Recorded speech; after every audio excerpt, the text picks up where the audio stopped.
We need a governor that understands that Californians care about the environment. And that if you care about the environment, then that means you must consistently protect the environment. And there's a lot of ways to protect the environment. The most important thing the next governor has to do is to make sure that California continues on the path of being the leader on environmental protection. The worst thing we can do is start moving the clock back and go in the other direction and set back the efforts that have been in place for the last 20 and 30 years under bipartisan governors over that time to make California a leader on environmental policy.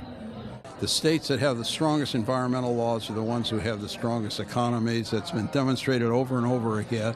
So I'm looking for a governor who recognizes that and who will join the fight to protect it, not somebody who's going to come in and say we have to waive all of these environmental laws in order to promote new development. That's the totally wrong approach. The next governor is going to have to really fight for their belief, whoever that is, hopefully, their belief in protecting the environment and addressing global warming and allowing California to continue to lead. And it's going to be hard. Reconciling the issue of the environment and the economy and leading the way in terms of a sustainable future and creating a backbone of a sustainable economic renaissance. And that means AB 32. There's nothing fundamentally more important for the next governor than to look at that not as a stretch goal, but look at that as a floor. They have to be confronted with the ultimate impacts of not doing something, because the economic impact of doing nothing, that is the collapse of the economy altogether, is far worse than the short-term pain.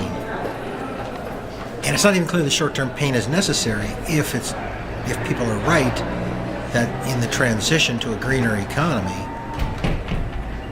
you can create jobs.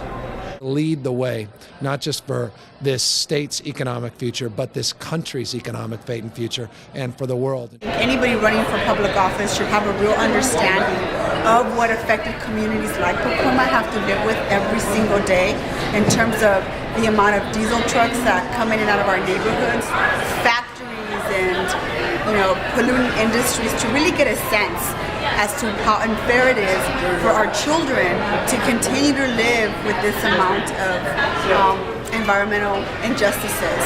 Put a face to the problem, what we call an environmental toxic tour, which I'm happy to give anybody who's running for governor in this state a tour of what we have to live with day in and day out. A governor that actually cares about water quality and everyone having access to clean, clear water. The only reason that we're elected is to serve our constituents, our community, and I think that's what the governor needs to keep in mind. I'm a big fan of Jerry Brown. Our absolutely best choice is Jerry Brown. I'm a resident of Oakland, and I support Jerry Brown. I'm going to vote for Jerry Brown.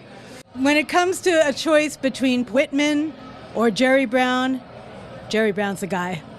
There's a reason that government and business are different, and we don't need a business leader in charge of the government. We have to have somebody who understands the complexity and our responsibility and has a passion and an intellect and experience for that. And to me, that's Jerry Brown. He clearly has a long history and understanding of the environmental movement.